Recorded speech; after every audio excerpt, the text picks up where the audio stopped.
it's Jenny from Jenny Stitches and welcome back to my channel today for week 4, I think we are on, of Sewing Bee Roundups. Now I am sorry that this video is coming to you slightly later than on the previous weeks.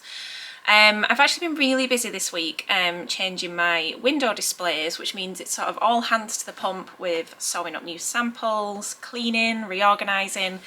And if you've seen my Instagram stories, you'll have seen that I've been making a dress. So that's kind of taken up all of my time. But I am here now. I didn't want to miss any weeks. So here we are. Reduce, reuse and recycle week. So what did we think? I must admit I had reservations beforehand because I think I've mentioned my feelings about the transformation challenge and I wondered if it was going to be a lot along those lines, but actually I really enjoyed it. I thought it was great. I need this coffee. It is currently 4:30 on Saturday. The shop has just closed. It is my last working day of the week. I am looking forward to going home and having a rest for tomorrow. And we've just, I'm digressing, we've just had a dinosaur event in our town centre today and there has been hundreds of people milling up and down the high street. It's been fabulous. So if there's a bit of outside noise, there's still quite a lot of pedestrian traffic, shall we say. So yeah, really good. And it's just so nice to see so many people back into our town centre. Anyway, back to the sewing bee. So yeah, the pattern challenge, we will start there. I think I'm just going to preface this by saying, in the spirit of reduce, reuse and recycle week, I am not going to make fabric recommendations because that is not the point. Me trying to sell you fabric on the back of an episode that was about recycling doesn't really fit with my values. So I think we have all recycled things as part of our sewing journey. I certainly have, and to be honest, it is a #1 piece of advice that I give to people when they come into the shop and they're just starting out, is to actually it's not a very good business move, is to go and find old sheets, and which was obviously relevant, and items from the charity shop that they can play with and get to know the machine with and practice stitching before you spend good money on good fabric. I often recommend that to people. So, and one of the joys of this hobby for me is being able to take something and turn it into something else. It's, to most people, that is sorcery. Okay, so on the pattern challenge, the sewists were asked to make a jacket from scraps, although they were very nicely, neatly coordinated pieces of cotton. My scraps basket does not look like that. It's like raggedy bits of jersey and mixtures of materials. So I'm kind of sat there racking my brains thinking, could I do this? And maybe, but yeah, I think that would be a challenge for me, to be honest, would be to get into the scraps basket and really see what would work together. That could be fun. And they made the jacket and it had a bound edge and it was quilted through the wadding and the results were just adorable. I'm not sure if I personally would wear that like as an outer garment. It kind of gave me bed jacket kind of vibes, but that's not to say that, you know, my tastes aren't for everybody. But I think there would be a possibility of doing a project like that in more muted tones to make a more sort of wearable piece. However, some people I know love to wear loads of bold shades, so if that's for you, then that's cool. But yeah, I've actually seen jackets like that done with denim before, so in terms of going into the charity shops and getting old pairs of jeans, or indeed your own old worn out pairs of jeans, and cutting it into squares. And I think they had a good head start in terms of those pieces of fabric were pre-cut, because if they had to spend, they could have spent all of that allotted time just on cutting the squares out. It would take forever. So patterns wise for that particular challenge, on paper I don't have a lot in stock, but I did pull out, there's one I prepared earlier. New Look 6390, and this is a dress pattern, but it does have a little bolero style jacket on it, which reminded me of that style. You would have to skip the border and put a bias trim on instead, so not a sort of perfect replication, but also in the paper section, and this is for children, but it is pretty much that jacket, is Simplicity 9485. And I opened the catalogue to advise a customer today, and I was like, oh, look at that, it's the Sewing Bee jacket, but on a toddler. But yeah, really, really cute, and yeah, it just looked like a really fun challenge, and it did give me food for thought on what I could do with my scraps, because my scraps basket is huge. But yeah, how sweet is that with a little bound edge? So that's a good idea. In terms of not on paper patterns that I don't stock but I could print on A0 for you, I would look at the Megan Nielsen, I'm going to say this wrong, is it Hovea or Hovea? I'm not sure how to pronounce it. Jacket, that's a nice quilted jacket. Or the Grainline Studio do a Tamarack jacket, which I've seen around a lot, and I have seen that done in denim and it looks incredible. So I will pop links to those below and a link to the pattern printing service if you wanted to use that.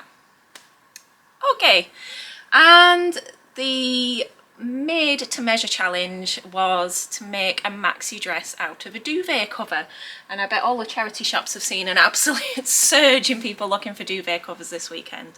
But as I mentioned earlier, I will often recommend to people that they sew with duvet covers, and in fact there are entire Facebook groups dedicated to people that make things out of duvets, and they're incredible, because the one thing that, I mean, duvet covers come in all different sort of qualities. You know, you can get the cheaper polycottons right the way up to like amazing high thread count Egyptian cottons, which you just couldn't really buy on the bolt that easily. They would be quite expensive on the bolt. And the thing is that a standard double width duvet is 200 centimeters, so most bolts of dressmaking fabric are 150 wide, so you're getting a huge amount of width on your piece of material. So they're actually a really sort of efficient way of doing things.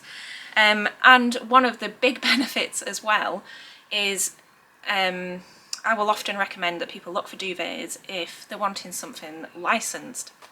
So for example, people will come and ask for maybe Marvel fabric or Harry Potter fabric or Disney, and quite often it's easier for them to get a duvet cover and refashion that into something than it is to go and buy really expensive licensed fabric, because licensed fabric is really expensive.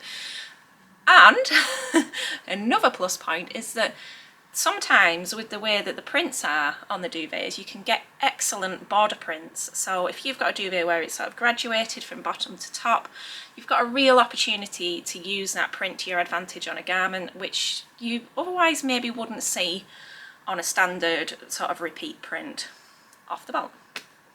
So there you go. But I am a huge fan of a maxi dress. I thought this challenge was really cool. I thought it was really achievable for regular people like you and I. So I've put together a little stack of pattern suggestions. I have heaps of maxi dress patterns. I'm not short on them, but I've just picked out 5 to narrow it down, which I thought you might like. Okay, and the first of those is, hold on, sorry, is the Cashmerette Rose Clare dress. Now this one features a wrap front on the bodice and a very sort of on-trend tiered skirt, which is cute, and that kind of bishop sleeve situation which is so popular at the moment. So that ticks a lot of boxes for me. And obviously the sizing on the Cashmerettes is so inclusive, and they come in cup sizes as well, so something for everybody there. Also I have picked out New Look 6446, not quite as size inclusive here unfortunately with New Look. However, I have made this pattern, I have made view B in this pattern, and It was wildly popular as a jumpsuit pattern a couple of years ago. It's been right around the sewing community, so it's very much tried and tested, and the fit of this is lovely. But View A is a maxi length, and I would 100% recommend it, and it has pockets. So that's a great option. Simplicity 9265 is another great pattern that you could use that again has multiple sleeve options, from sleeveless to a short sleeve to a longer sleeve with like a puff on it. And again, it's got those very on-trend tiers with like an exposed ruffle and a V-neck, which I think is quite unusual in maxi dress territory. Size-wise, this goes from an extra small to an extra large.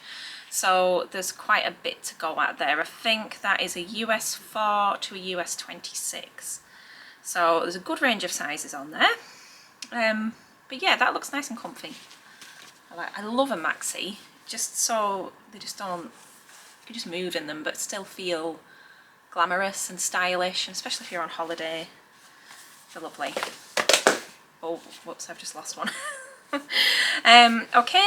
Number 4 is the By Hand London Anna dress, and I've picked this one out because it's a relatively simple sew, but sometimes simple is really effective. You only need to pop the hashtag sort of BHL Anna into Instagram and you will see hundreds of beautiful versions of this dress. It's just lovely, and it's got this A-line skirt, it's got neckline options, and it's got a very dramatic sexy slash up one side of it.